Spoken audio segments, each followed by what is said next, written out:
gotta get these glasses fixed. You've been saying that for months. Who's the guy that's been following us ever since we left Walt's place? Chunky and a friendly face. Bonjour. Oh, hello there. Yes, I'll admit I kind of wanted you to spot me, actually. You wanted us to? Well, I don't like approaching people, you know, being a bit of an imposition and all that, but I was hoping I could ask one of you two to press the button on the randomizer for me today. Sounds as though it might be fun. Yes, but why us? Because we're detectives, because we find people, because we know what mistakes they make, and because we know what not to do.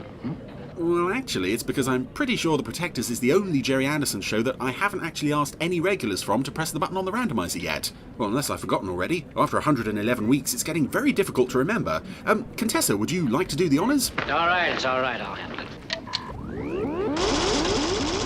Oh, come on, Harry. What's wrong? Isn't it professional enough for you? I don't know. There's something about that guy, something I don't trust, something phony. Oh, I can promise you, Mr. Rule, I am entirely trustworthy. Maybe. Oh, there's the printout. Right, let's see. Well, today it's an episode from Season 2 What do you mean? of Supercar. Is it? Yes, the final episode of Supercar, in fact, and it's definitely a weird one for the show to go out on. Here's King Kool. Oh, I should hate to be responsible for that. I see a reason.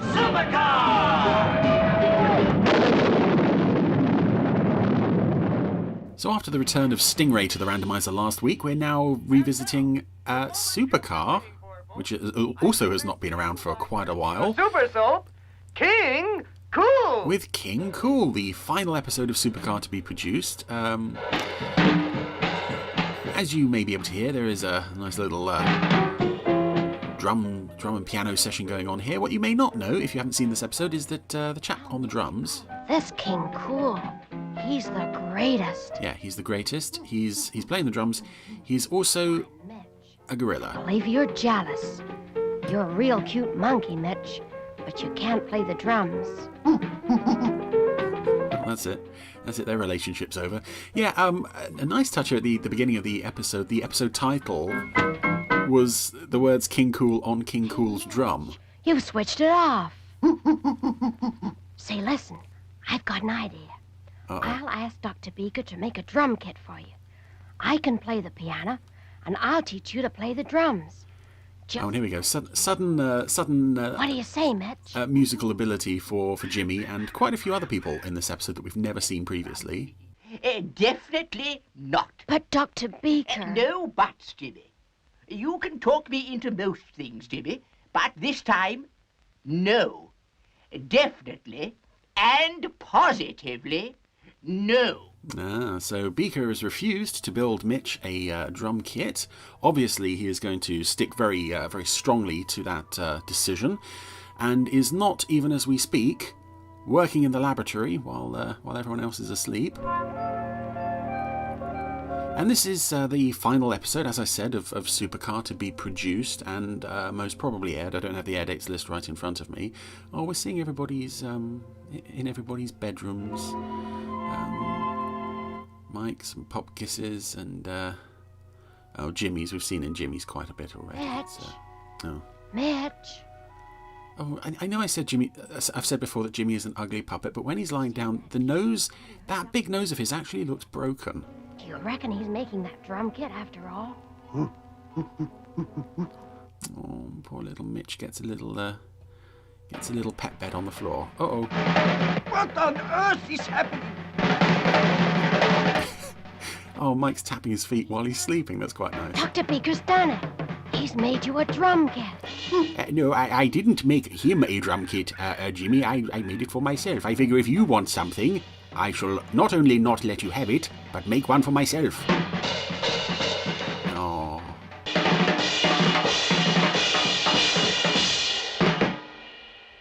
Most satisfactory.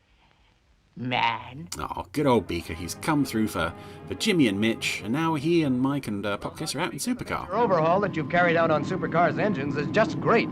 She's flying like a bird, or as Jimmy would say, real cool, Dad, real cool.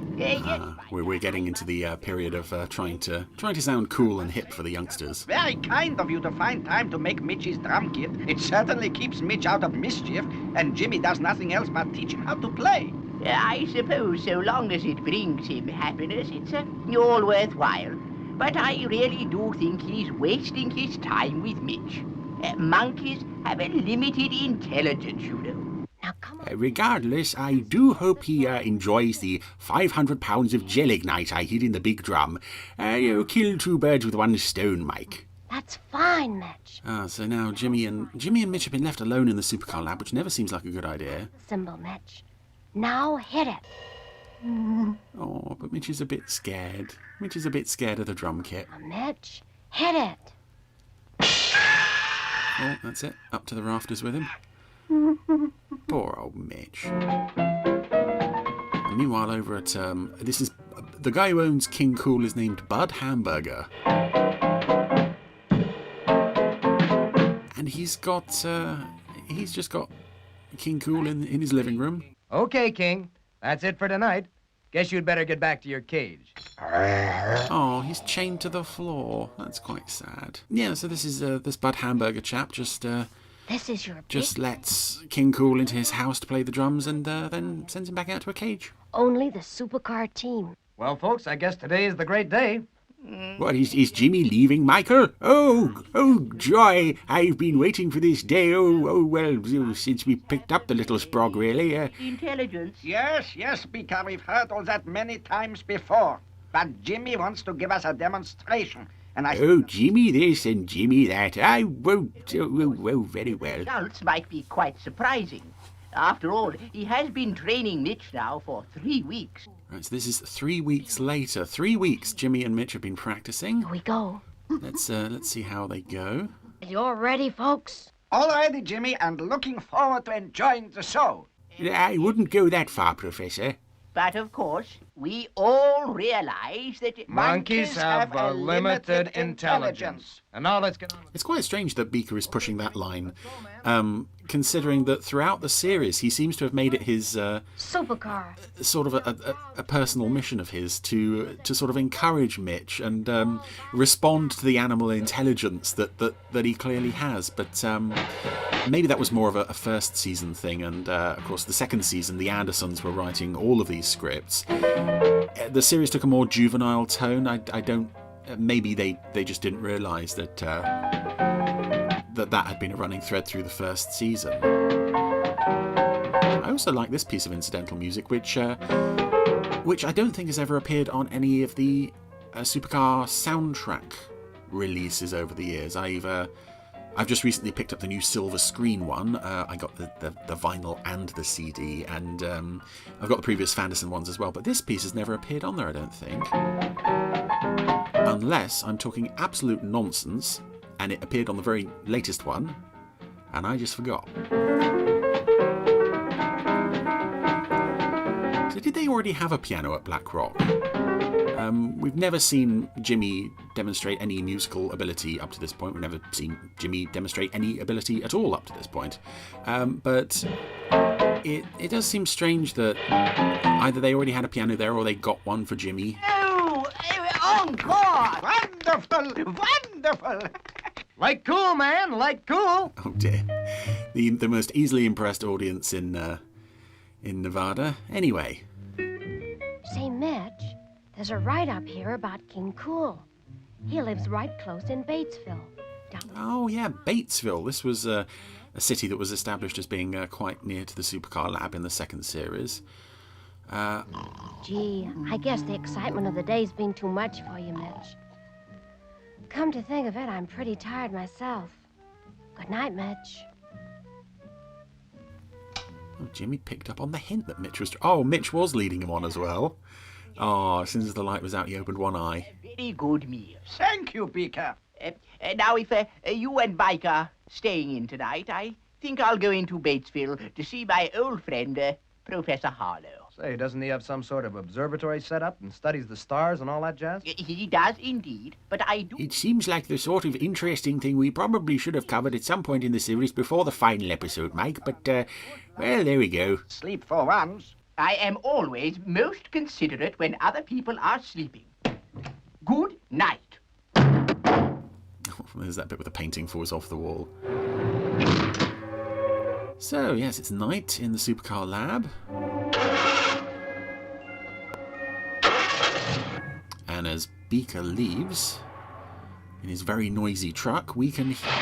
Oh, did he crash? We can see that Mitch, too, has also left. He's not in his basket by Jimmy's bed anymore, but... I mean, do you blame him? Anywhere in the Black Rock Lab would be a better place to sleep than right next to Jimmy. There's nothing like driving through the desert, knowing there's not another living soul for miles around. Also irony. I love irony. Yep, there's Mitch in the back. Batesville. Ah, here we are. So Beaker is parked outside the home of his friend, Professor Harlow, did he say? Shall we make our way over to the observatory? Huh. And Mitch is going to sneak out the truck, see if he can... Oh, okay. Whoa. Sudden onset jazz riffs for...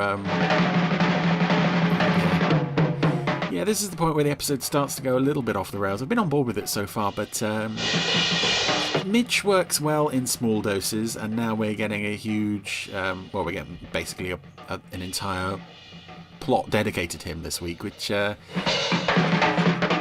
You know, this music he is just dancing up and down on the spot. He's made his way to Bug Hamburger's house, and of course the mailbox has Bud Hamburger and King Kool on the outside, but Mitch has now found King Kool in the garden, in a cage. And they're having a little chat. And if you're worried that this scene might be a bit difficult to follow, you know, if you don't speak Super Mario Nation ape, primate, monkey talk, then don't worry. It has subtitles. And not only does it have subtitles, they are chatting to each other in beatnik-style slang. Which, I mean, I suppose it's nice that it fits with Say hello. Mitch's previously established human speech pattern in Flight of Fancy. Not at all. As a matter of interest, Doctor, according to my consultation with the stars, the Supercar laboratory will be visited by a tall, dark, stranger. Oh, it's not death again, is it? He comes round regularly. We don't have anything for him. I keep trying to give him Jimmy, but he won't take him. Most interesting. Oh, fascinating. Watching the stars in the heavens. Of course, I don't really believe in this astrology stuff. A tall, dark stranger indeed. What utter nonsense. So Beaker is heading home.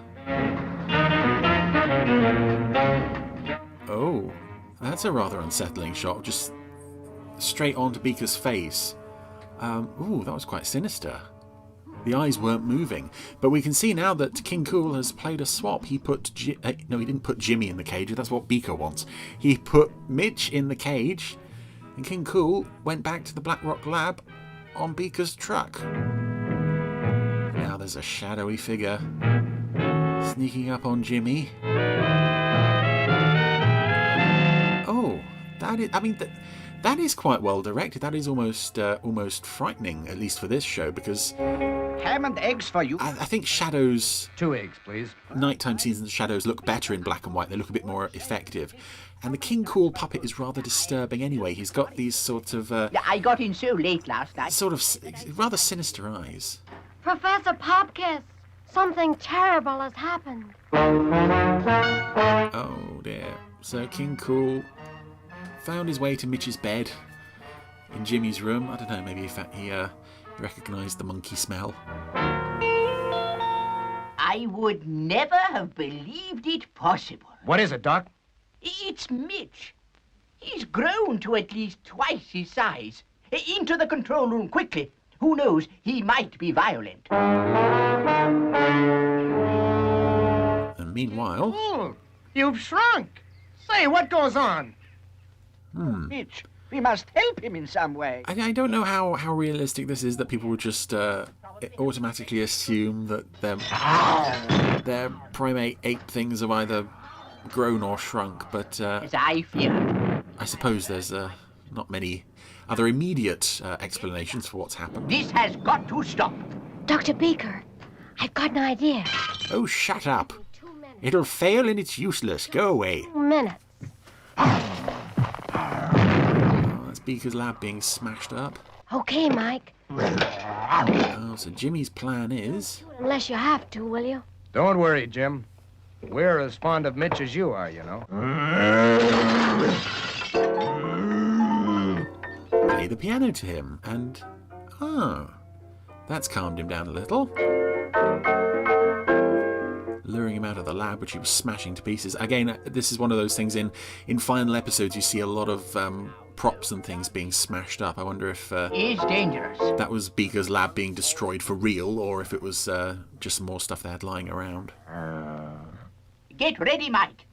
He's going to pounce at any moment. Oh, wait. He's quite near Jimmy. I wouldn't want you to hit Jimmy, Michael. Let us see how events play out. No, King Kool is, seems to be settling down at the drums. Yep. Those tiny little drumsticks in his massive long arms. This would also probably have to be one of the largest puppets ever produced in the Supermarionation era, I would have thought, because Well, he's basically beautiful. at least twice the height of the regular human characters. He's towering over Jimmy there. Still, it's working. King Kool is getting his he's well into the groove here. Mike, Beaker, and Popkiss are just stunned into silence while this is playing out. Oh, King Kool was even tapping his foot in time to the music. Now we're back at Bud Hamburger's place, and Mitch is filling in on the same track with Bud Hamburger. You know, I just don't get it, King Kool. You're better than ever. Man, you're the ultimate. But we've got a real problem, King. What am I going to say to the sponsors? And what about the TV audience? Boy, are we in trouble. I guess it's goodbye to our contract, King. And just as we were hitting the big time. Oh, poor Mitch. I also like well, I don't like, but I'm impressed by the way that the animal cruelty side of this, with King Kool having his foot manacled to the floor while he's playing at Bud Hamburger's place. It doesn't get mentioned at all. It's like... The problem is going to be feeding. It's just, you know, that's the way it is, and we don't question it. Now you can have your special treat. Nuts. Professor, did you see that? I've never known Mitch to refuse nuts, no matter how much he's eaten. Say, listen. Do you think it's possible that maybe he... Isn't Mitch? Oh, that was the giveaway, was it? Nuts. You're right. Aside from the fact that he's clearly a different animal entirely. There's only one other monkey or gorilla that can play the drums. And that's King Kool. You mean the monkey that you and Mitch were watching on television over and over again, Jimmy, and you should have instantly recognized him as being King Kool, and you didn't think to tell us? I don't know how they switched around. That one, Jimmy? Yes, we'll fly King Kool back to you right away in Supercar. After all, that's what we invented it for, you know? We started the series with the idea of rescuing people, and now it's just, you know, we have a big monkey. Take big monkey from A to B. And I think this is probably as good a well, not finale, but a final episode as you were likely to get for Supercar Series 2. It is quite a way removed from the beginnings of the series, but it's certainly a better note to go out on than something like Transatlantic Cable. He's himself, Dr. Beaker. Well, Jimmy, It's enjoyably and rather endearingly loopy. appears to be quite safe. Supercar to base. Supercar to base. Setting course for Batesville. Bud Hamburger, here... Oh, and when you've got a puppet the size of King Kool in the back of Supercar, it brings the leg room issue even more into question, because... We're going out of control! There's just no room. There's barely any room for Mike. Let go of me, you brute! Oh, who is now being strangled by King Kool because I guess he's registering his thoughts on the legroom issue as well. Professor, I can't reach the remote control switch! I've got an idea, Dr. Beaker. Oh, shut up!